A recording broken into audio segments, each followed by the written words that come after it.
السلام علیکم ورحمۃ اللہ وبرکاتہ۔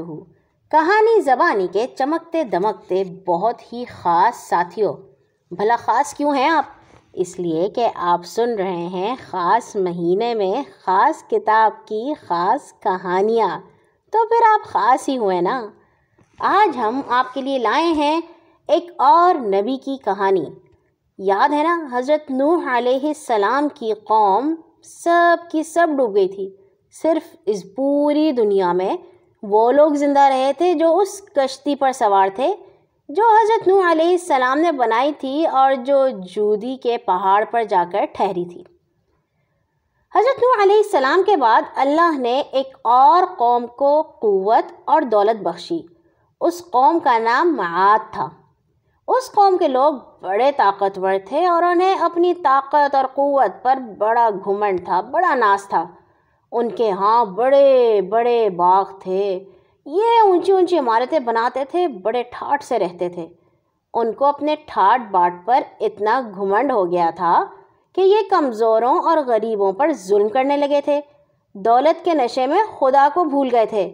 سینکڑوں دیویوں دیوتاؤں کی پوجا کرتے تھے اور ان کے مالداروں اور بڑے لوگوں نے بڑا اودھم مچا رکھا تھا۔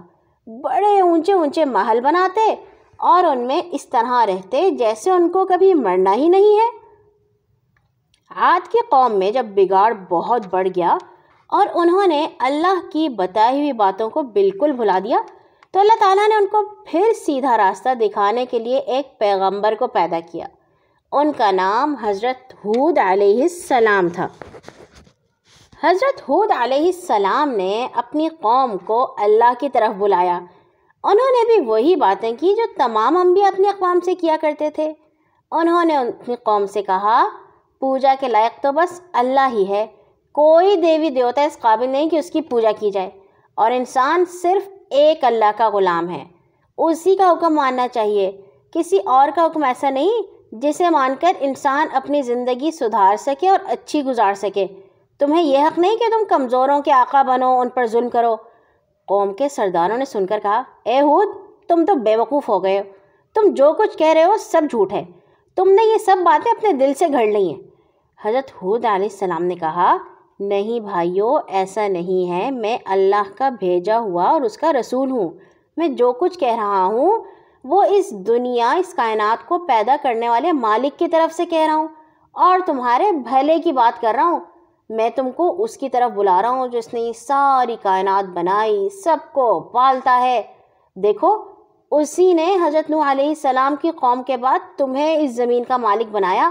نوح کی قوم کا حال تو تم جانتے ہی ہو، ان لوگوں نے بھی ان باتوں کو جھٹلایا تھا، نیکی کو چھوڑ کر بدی کو اختیار کیا تھا، خدا کو بھول گئے تھے۔ دیکھو ان کا کیا حال ہوا، کس طرح ڈبو دیے گئے۔ اب اسی مالک نے تمہیں یہ طاقت اور قوت دی ہے، مال و دولت دیا ہے، اس سے منہ موڑو گے تو تم بھی نہیں بچو گے۔ عاد کی قوم کے سرداروں نے سب کچھ سن کر بولے، اچھا تو ہم اپنے باپ دادا کے مذہب کو کیسے چھوڑ دیں؟ ہمارے بڑے بوڑھوں سے جو باتیں ہوتی چلی آ رہی ہیں انہیں ہم غلط کیسے کہہ دیں؟ ہمارے بزرگ کچھ بے وقوف تھے کیا جو انہوں نے دیوی دیوتاؤں کی پوجا کی تھی؟ ہم تمہاری بات نہیں مان سکتے۔ حضرت ہود علیہ السلام نے کہا، بھائیو، بزرگوں کے پیچھے آنکھیں بند کر کے چلنا ٹھیک نہیں ہے۔ تمہارے مالک نے تمہیں بھی تو عقل دی ہے، کام لو، سوچو، کیا میں جو کچھ کہہ رہا ہوں وہ غلط ہے؟ میں تم سے کچھ مانگتا تو نہیں ہوں، میں تم سے کوئی معاوضہ تو نہیں مانگ رہا، کسی لالچ میں یہ سب باتیں نہیں کر رہا۔ دیکھو، اگر تم لوگوں نے میری بات پر کان نہیں دھرا تو یوں ہی تمہارے ساتھ کیا جائے گا جیسے نوح کی قوم کے ساتھ کیا گیا تھا۔ قوم کے لوگ دولت کے نشے میں مست تھے، ان کو اپنے عیش و آرام میں یہ ساری باتیں بالکل انوکھی سی معلوم ہوتی تھی۔ انہوں نے ہنس کر ٹال دیا، کہنے لگے، ہود، معلوم ہوتا ہے ہمارے کسی دیوتا کی پھٹکار پڑ گئی ہے، تمہارا دماغ چل گیا جب بھی ایسی باتیں کر رہے ہو۔ اچھا تو تم عذاب کی دھمکیاں بہت دیا کرتے ہو، پھر تم اس عذاب کو بلا ہی لو، ہم تو تمہاری بات مانیں گے نہیں، ہم نے ایسی بہت باتیں سنی ہیں۔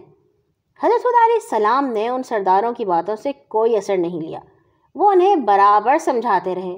بہت تھوڑے سے آدمیوں نے ان کی بات مان لی، باقی ساری قوم اپنے حال میں مست رہی۔ جب سمجھانے کی حد ہو گئی اور یہ طے ہو گیا کہ اب اس قوم میں کوئی ایک ایسا آدمی بھی باقی نہیں جو اللہ کے نبی کی بات مان لے گا۔ تو اللہ نے اس قوم پر عذاب بھیجنے کا فیصلہ کیا۔ ایک دن ایک طرف سے بڑا سا بادل اٹھا، سب لوگ دیکھ کر خوش ہو گئے، بولے ہاں آج بادل اٹھا ہے، خوب میںہ برسے گا، بارش کی بڑی ضرورت ہے، مزہ آئے گا، بارش ہوگی۔ لیکن انہیں نہیں پتا تھا کہ جس بادل کو دیکھ کر وہ خوشی منا رہے تھے وہ تو وہی عذاب تھا جس کے لیے وہ بڑی جلدی مچایا کرتے تھے۔ وہ بادل نہیں تھا، ایک آندھی اٹھ رہی تھی، ایسی آندھی جیسی اس سے پہلے کبھی نہ آئی تھی۔ یہ آندھی کیا تھی؟ اللہ کا عذاب تھا جو اس قوم کو برباد کرنے کے لیے بھیجا گیا تھا۔ آندھی 7 رات اور 8 دن تک برابر چلتی رہی، بڑے زور کی آندھی، بہت ہی زور کی۔ اس آندھی نے ہر چیز کو اکھاڑ کر پھینک دیا، اونچے اونچے مکان، بڑے بڑے پیڑ، سب کے سب جڑ سے اکھڑ کر جا پڑے۔ ساری بستی میں کوئی بھی زندہ باقی نہ بچا، بس حضرت ہود علیہ السلام اور آپ کے ساتھی مسلمان بچا لیے گئے۔ باقی سب کے سب اپنے مکانوں میں اس طرح مرے کے مرے پڑے رہ گئے جیسے کبھی وہاں کوئی بستا ہی نہ تھا۔ قوم عاد کی بستیوں کے کھنڈروں کے نشان ابھی بھی موجود ہیں۔ یہ قوم ملک عرب کے جنوب میں بستی تھی، اور جس وقت قرآن نازل ہو رہا تھا عرب کے لوگ ان کھنڈروں کے پاس سے گزرتے تھے اور جانتے تھے کہ کسی زمانے میں یہاں ایک قوم رہتی تھی جو بہت طاقتور تھی۔ اللہ تعالیٰ سے دعا ہے کہ وہ ہمیں ایسے لوگوں میں نہ شامل کرے اور ہمیشہ ہمیں اپنے راستے پہ چلنے کی توفیق عطا فرمائے۔ اور آپ لوگ تو ہیں ہی بہت خاص۔ کل آئیں گے انشاءاللہ ایک اور نئی کہانی کے ساتھ۔ اللہ حافظ۔